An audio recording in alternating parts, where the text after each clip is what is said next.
Right now is the perfect time to catch up on some Netflix. Everyone is social distancing and is in self-isolation right now, so why not cuddle up next to yourself and quarantine and chill? That's what I call it, when you cuddle with yourself or with your pet. I put together a list of 10 Netflix documentaries that you can stream right now.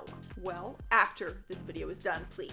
I'm your host for this one. I'm Joss Bedard. Thanks for coming back to Top 10 Beyond the Screen. Make sure you stick around to the end because we do run some bloopers and I'll also be shouting out some of your comments. You can also keep up with us outside of YouTube. Our social media links are down below. But for now, here are some Netflix documentaries that you're going to want to watch.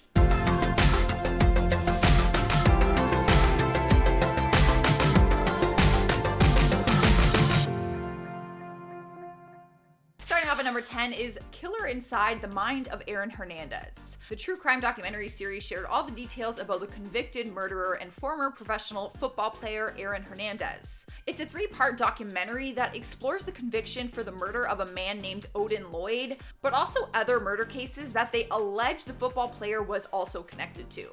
You get a deeper look at his personal life and how his past actually shaped his behavior, and also how the concussions from his sport has affected how his brain scientifically works. The series actually shares all the trial details through interviews with his friends, family, former football players, and other insiders. Basically, it's a crazy story that explains how he went from an NFL star to a convicted killer, and also what happened to his wife and kids after he was sentenced to a life behind bars. Kind of gave it away, but I feel like you kind of know the story of him already, and he, was sentenced behind bars.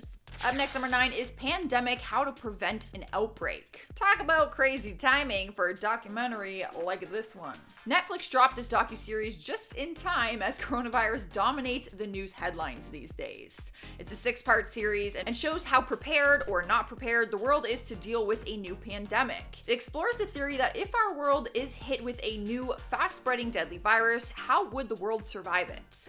It's been 100 years since a deadly influenza virus killed 50 to 100 million people, but doctors apparently knew that this COVID-19 pandemic was going to happen. An expert from the series, Dr. Dennis Carroll, says in the series, when we talk about another flu pandemic happening, it's not a matter of if, but when.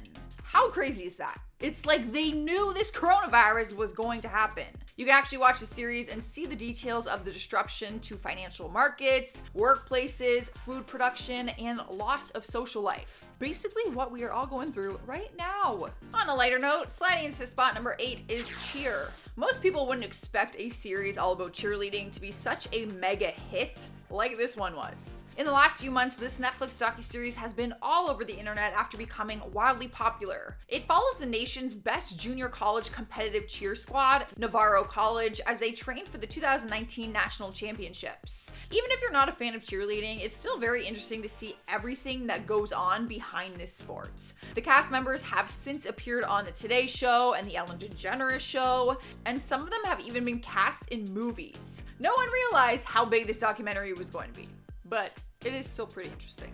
I just like seeing them flip around, to be honest. In spot number 7 is The Greatest Events of World War II in Color. Netflix snatched up the rights to the documentary series, which was originally made by World Media Rights with Germany ZDF Enterprises. The series uses colorization techniques to bring archive footage to life, which is something we don't see often. The series reveals footage from the most significant moments of World War II and shares rare footage from Japan and Russia, and also among other locations that have never been seen before. From the attack of Pearl Harbor all the way to D-Day, you get to see the pivotal moments come to life in colorized footage, which is probably something the cinematic industry never thought that we'd be able to do. That's actually really cool. I wish that was like around when I was in school and we could have watched movies like that. We just got the black and white stuff.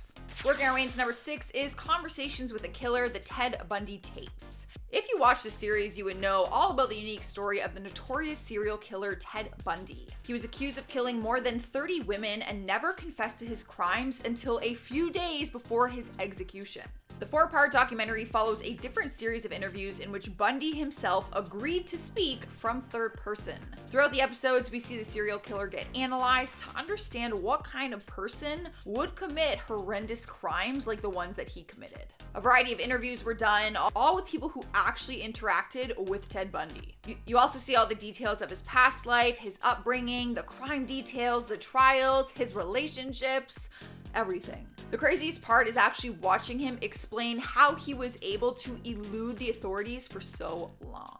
Makes you kind of angry that he got away with so much. Halfway through number 5 is Miss Americana. On a lighter note, this is very lighter note compared to what I just said. This is very opposite of serial killer documentaries. We have Taylor Swift's new series. Maybe you're not a fan of the pop star, and I get it, that is totally fair, but I have to say I gained a lot of respect for her after watching this one. And if you're like kind of torn if you want to watch it or not, let me tell you, it's really not focused on her music as much as it is as her as a person and some of the personal struggles that she's gone through throughout her career. Like, you get to know her more personally. We see her journey on figuring out how to not care what people think about her body shaming struggle, her feminist awakening, and her decision to publicly express her political opinion, which you actually see happen in real time with President Trump. This might not be exciting to some people, I totally get it, but it is always interesting, in my opinion, to see the real life of a celebrity. All the behind the scenes stuff. I love all that stuff because the media doesn't show us all of that. I like getting to know a different perspective on some of the drama that we actually see in the headlines. It's also really cool to see her being a regular human, since we're so used to seeing her as one of the most famous pop stars on the planet. I like her. Here now, number 4 is Dirty Money. This one actually came out in 2018, but people are still talking about it this year because it was that good. Which is probably why they came out with a second season. The Netflix series tells stories of corporate corruption, creative accounting, and security frauds. Basically, all the gossip that we'd love to know what was going on behind scenes when it comes to these big money earners. There's 6 episodes, all of them being an hour long, and each episode focuses on one example of corporate corruption. So each episode is different. Every episode is a different story, and you see different interviews from people who are key players in each storyline. The second season of the series came out March 11th, 2020, so if you are looking for something new to binge watch, you can catch both seasons on Netflix. It's kind of like a 2-for-1 deal. You can watch the first season and then go right into the second. In the third spot on this list is The Pharmacist. The new 2020 documentary came to Netflix in recent months, and people are already wanting there to be more. It follows the story of a Louisiana pharmacist who goes to extreme lengths to expose the corruption behind the opioid addiction crisis. The pharmacist is a man named Dan Schneider who became wildly passionate about identifying his son's killer. Through this process, it led him to finding evidence against a prolific pill mill doctor in New Orleans. The series explores his personal story after his son Danny was murdered in 1999 after purchasing crack cocaine in New Orleans. So that is where the passion comes from. He found that the police weren't helpful in finding the correlation between drug-related murders in that area, so he took matters into his own hands and he started his own investigation. It's crazy to watch. Taking over the number 2 spot is The Trials of Gabriel Fernandez. Another true crime documentary that is a must-see, but consider yourself warned, it does have very disturbing content that gets hard to watch at times. Just a heads up. The series follows the 2013 case of the murder and abuse of an 8-year-old boy named Gabriel Fernandez in Palmdale, California. It was released in February 2020 and is a 6-part miniseries showing all the public trials that went on throughout that legal case.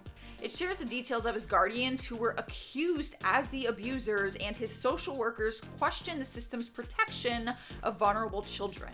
It's really serious stuff, but it is intriguing nonetheless, and it's also an honor that Gabriel's story is actually getting heard right now.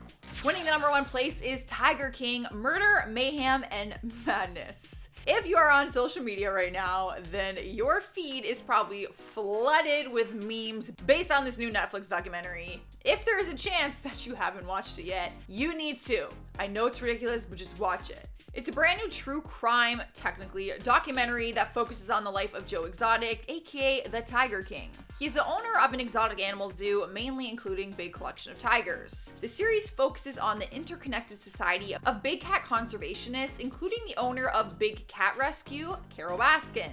You see the battle between her and Joe, who both have a passion for their animals. She wants to save them and says that Joe abuses and kills his animals, and basically he just calls her a crazy all the time. But the series goes a lot deeper than that, I promise. It actually touches on subjects like marital affairs, suicide, arson, and also the ongoing investigation of Carol Baskin's once husband who disappeared one day and never was found.